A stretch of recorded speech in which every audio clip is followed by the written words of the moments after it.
Billy loved to fish. He loved the feel of the cool, smooth rod in his hands. He loved the quiet splash of his line in the water. Most of all, he loved the thrill of a tug on his line, a sign that a fish was trying to steal his bait. Billy lived in Willow Creek, a town where houses lined a winding river. Willow trees dipped their branches in the water, creating shady spots perfect for fishing. Everyone in Willow Creek knew Billy. They called him the Little Fisherman.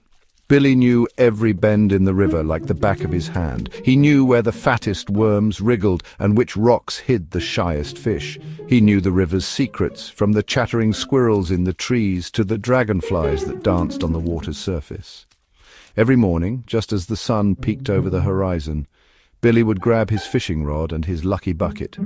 He would wave to Mrs. Jenkins, who sold freshly baked pies, and skip past Mr. Thompson's flower shop filled with the sweet smell of roses. Then he would head to the river, ready for a day of adventure.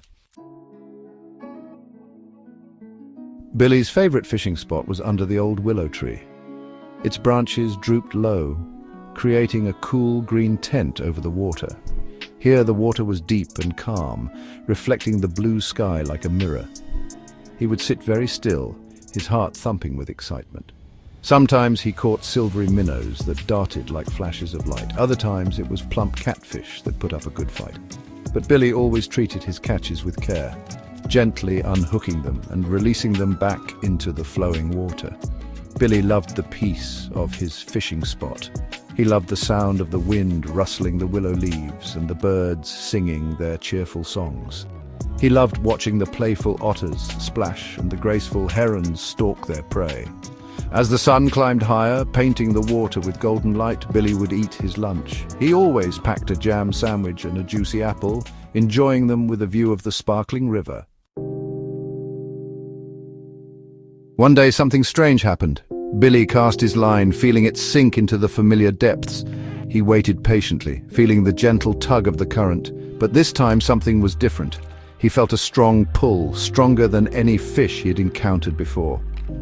His heart pounded like a drum in his chest. This was no ordinary catch. He held on tight, reeling in his line as fast as he could.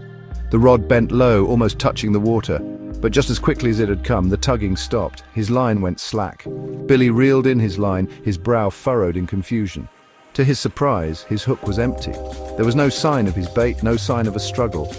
It was as if whatever had taken his bait had vanished into thin air. Day after day, the same thing happened. A powerful tug, a thrilling fight, and then nothing.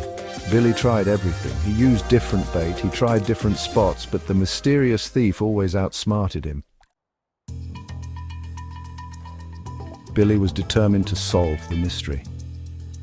He sat down on his favorite rock, his chin resting on his hand. He studied the water, looking for any clues. He watched the way the sunlight danced on the ripples, the way the current swirled around a fallen log. Suddenly he noticed something shimmering beneath the surface near the log.